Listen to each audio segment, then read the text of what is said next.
May God be merciful and bless us. May His face smile with favor on us. May your ways be known throughout the earth.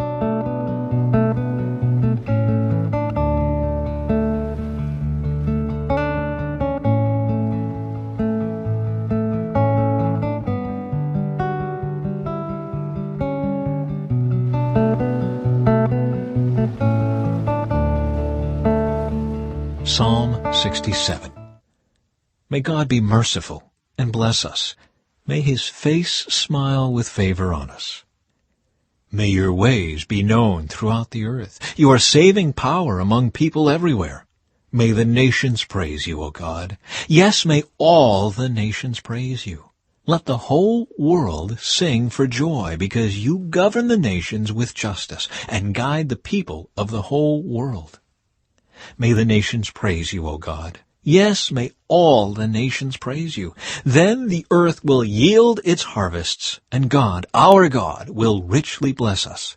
Yes, God will bless us, and people all over the world will fear Him.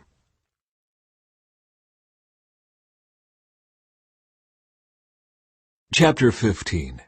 Jesus, the True Vine. I am the true grapevine, and my Father is the gardener. He cuts off every branch of mine that doesn't produce fruit, and He prunes the branches that do bear fruit, so they will produce even more.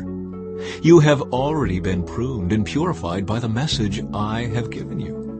Remain in me, and I will remain in you. For a branch cannot produce fruit if it is severed from the vine, and you cannot be fruitful unless you remain in me. Yes, I am the vine, you are the branches. Those who remain in me and I in them will produce much fruit. For apart from me you can do nothing. Anyone who does not remain in me is thrown away like a useless branch and withers. Such branches are gathered into a pile to be burned. But if you remain in me and my words remain in you, you may ask for anything you want, and it will be granted. When you produce much fruit, you are my true disciples. This brings great glory to my Father. I have loved you even as the Father has loved me. Remain in my love. When you obey my commandments, you remain in my love, just as I obey my Father's commandments and remain in His love. I have told you these things so that you will be filled with my joy. Yes, your joy will overflow. This is my commandment. Love each other in the same way I have loved you. There is no greater love than to lay down one's life for one's friends. You are my friends if you do what I command. I no longer call you slaves, because a master doesn't confide in his slaves. Now you are my friends, since I have told you everything the Father told me. You didn't choose me, I chose you. I appointed you to go and produce lasting fruit, so that the Father will give you whatever you ask for using my name. This is my command. Love each other. The world's hatred. If the world hates you, remember that it hated me first. The world would love you as one of its own if you belonged to it, but you are no longer part of the world.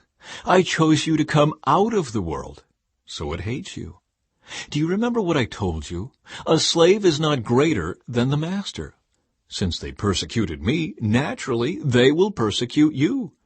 And if they had listened to me, they would listen to you.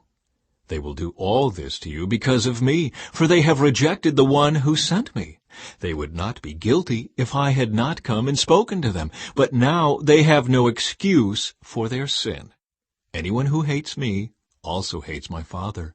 If I hadn't done such miraculous signs among them that no one else could do, they would not be guilty. But as it is, they have seen everything I did, yet they still hate me and my Father. This fulfills what is written in their scriptures. They hated me without cause. But I will send you the Advocate, the Spirit of truth. He will come to you from the Father and will testify all about me. And you must also testify about me because you have been with me from the beginning of my ministry.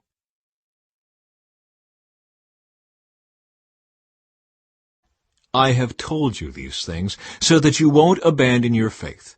For you will be expelled from the synagogues, and the time is coming when those who kill you will think they are doing a holy service for God. This is because they have never known the Father or me. Yes, I'm telling you these things now, so that when they happen, you will remember my warning. I didn't tell you earlier because I was going to be with you for a while longer. Chapter 16. Samuel anoints David as king. Now the Lord said to Samuel, "You have mourned long enough for Saul. I have rejected him as king of Israel, so fill your flask with olive oil and go to Bethlehem. Find a man named Jesse who lives there, for I have selected one of his sons to be my king." But Samuel asked, "How can I do that? If Saul hears about it, he will kill me." "Take a heifer with you," the Lord replied, "and say that you have come to make a sacrifice to the Lord. Invite Jesse to the sacrifice, and I will show you which of his sons to anoint for me." So Samuel did as the Lord instructed. When he arrived at Bethlehem, the elders of the town came trembling to meet him. "What's wrong?" they asked. "Do you come in peace?" "Yes," Samuel replied, "I have come to sacrifice to the Lord. Purify yourselves and come with me to the sacrifice." Then Samuel performed the purification rite for Jesse and his sons, and invited them to the sacrifice too. When they arrived, Samuel took one look at Eliab and thought, "Surely this is the Lord's anointed." But the Lord said to Samuel, "Don't judge by his appearance or height, for I have rejected him. The Lord doesn't see things the way you see them. People judge by outward appearance, but the Lord looks at the heart." Then Jesse told his son Abinadab to step forward and walk in front of Samuel. But Samuel said, "This is not the one the Lord has chosen."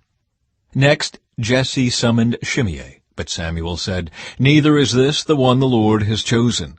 In the same way, all 7 of Jesse's sons were presented to Samuel. But Samuel said to Jesse, "The Lord has not chosen any of these." Then Samuel asked, "Are these all the sons you have?" "There is still the youngest," Jesse replied, "but he's out in the fields watching the sheep and goats."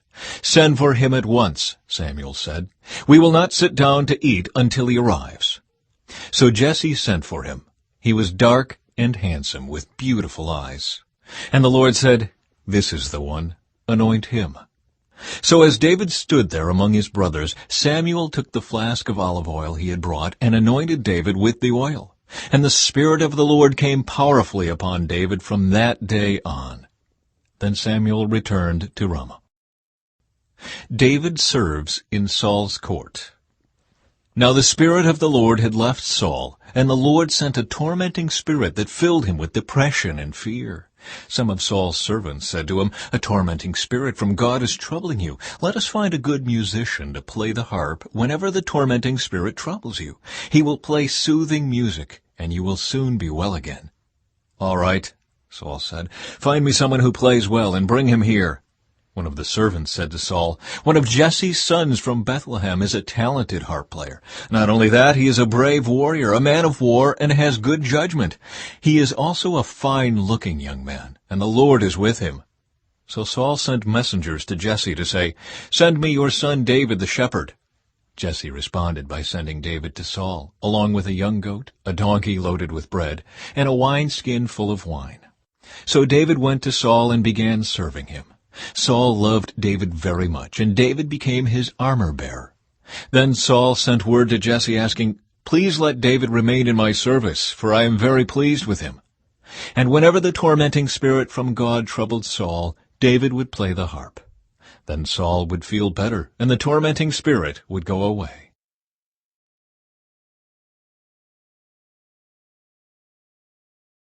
The Philistines now mustered their army for battle and camped between Soko in Judah and Azekah at Ephes-dammim. Saul countered by gathering his Israelite troops near the valley of Elah. So the Philistines and Israelites faced each other on opposite hills, with the valley between them. Then Goliath, a Philistine champion from Gath, came out of the Philistine ranks to face the forces of Israel. He was over 9 feet tall. He wore a bronze helmet, and his bronze coat of mail weighed 125 pounds. He also wore bronze leg armor, and he carried a bronze javelin on his shoulder. The shaft of his spear was as heavy and thick as a weaver's beam, tipped with an iron spearhead that weighed 15 pounds. His armor-bearer walked ahead of him, carrying a shield. Goliath stood and shouted a taunt across to the Israelites. "Why are you all coming out to fight?" he called. "I am the Philistine champion, but you are only the servants of Saul. Choose one man to come down here and fight me. If he kills me, then we will be your slaves. But if I kill him, you will be our slaves. I defy the armies of Israel today. Send me a man who will fight me." When Saul and the Israelites heard this, they were terrified and deeply shaken. Jesse sends David to Saul's camp. Now David was the son of a man named Jesse, an Ephrathite from Bethlehem in the land of Judah. Jesse was an old man at that time, and he had 8 sons. Jesse's 3 oldest sons, Eliab, Abinadab, and Shimei, had already joined Saul's army to fight the Philistines. David was the youngest son. David's 3 oldest brothers stayed with Saul's army, but David went back and forth so he could help his father with the sheep in Bethlehem. For 40 days, every morning and evening, the Philistine champions strutted in front of the Israelite army. One day Jesse said to David, "Take this basket of roasted grain and these 10 loaves of bread, and carry them quickly to your brothers. And give these 10 cuts of cheese to their captain. See how your brothers are getting along, and bring back a report on how they are doing." David's brothers were with Saul and the Israelite army at the valley of Elah, fighting against the Philistines.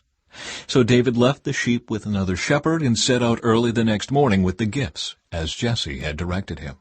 He arrived at the camp just as the Israelite army was leaving for the battlefield with shouts and battle cries. Soon the Israelite and Philistine forces stood facing each other, army against army.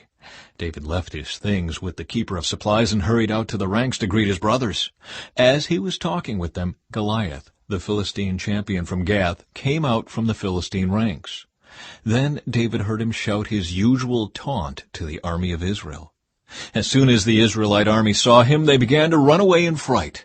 "Have you seen the giant?" the men asked. "He comes out each day to defy Israel. The king has offered a huge reward to anyone who kills him. He will give that man one of his daughters for a wife, and the man's entire family will be exempted from paying taxes." David asked the soldiers standing nearby, "What will a man get for killing this Philistine and ending his defiance of Israel? Who is this pagan Philistine anyway, that he is allowed to defy the armies of the living God?" And these men gave David the same reply. They said, "Yes, that is the reward for killing him." But when David's oldest brother Eliab heard David talking to the men, he was angry. "What are you doing around here anyway?" he demanded. "What about those few sheep you're supposed to be taking care of? I know about your pride and deceit. You just want to see the battle." "What have I done now?" David replied. "I was only asking a question." He walked over to some others and asked them the same thing and received the same answer. Then David's question was reported to King Saul, and the king sent for him. David kills Goliath. "Don't worry about this Philistine," David told Saul. "I'll go fight him." "Don't be ridiculous," Saul replied. "There's no way you can fight this Philistine and possibly win. You're only a boy, and he's been a man of war since his youth." But David persisted. "I have been taking care of my father's sheep and goats," he said. "When a lion or a bear comes to steal a lamb from the flock, I go after it with a club and rescue the lamb from its mouth. If the animal turns on me, I catch it by the jaw and club it to death. I have done this to both lions and bears, and I'll do it to this pagan Philistine too, for he has defied the armies of the living God. The Lord who rescued me from the claws of the lion and the bear will rescue me from this Philistine." Saul finally consented. "All right, go ahead," he said, "and may the Lord be with you."